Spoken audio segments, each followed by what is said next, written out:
Okay, so self-improvement has brought me a lot of improvements to my life. But there are some traps you can easily fall into, just like I did.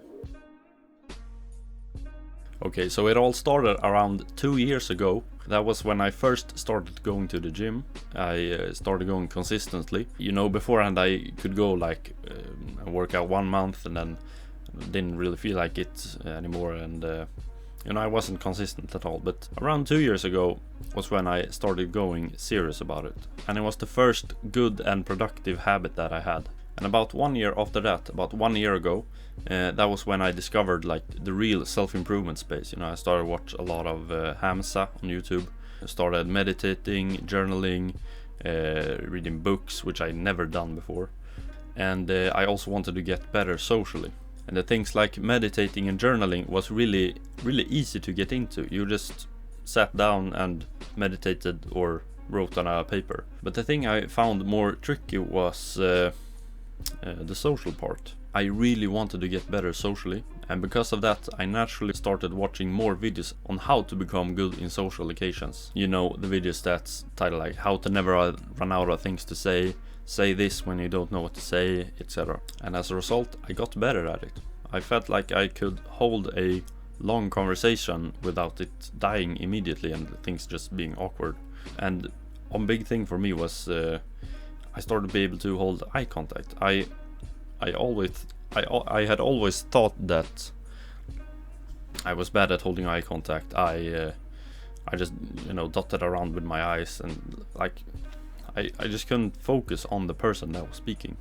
It really felt like I got better at holding conversations, and because of that I guess I was kind of greedy. I wanted more. I wanted to get even better at it. It was like I was looking for some kind of blueprint on what a conversation was and how to hold it, even though I was already pretty decent at it. And this is where things turned around for me.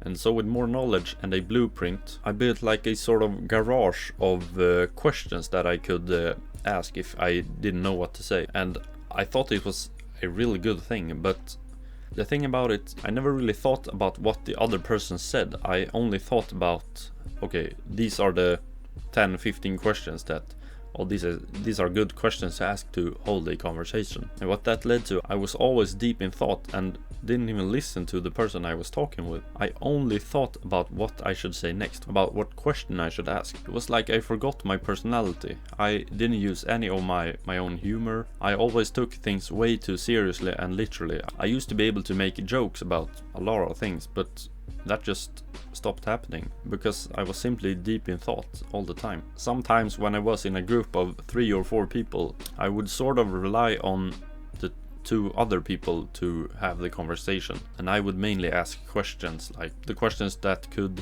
keep the conversation going, and I sort of just asked those questions and then the other 2 people would talk. But sometimes when 1 or 2 of them had to leave, I instantly became super anxious, and so that meant that there was only me and 1 other person. I felt a big pressure on, okay, what should I say? I need to come up with a question quick, and I need to talk about this.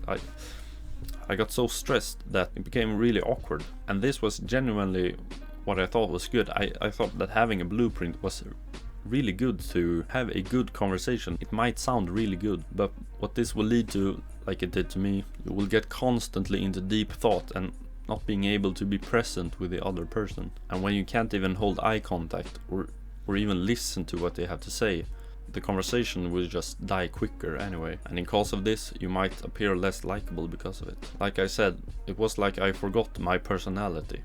I forgot my own likes, I forgot my own humor.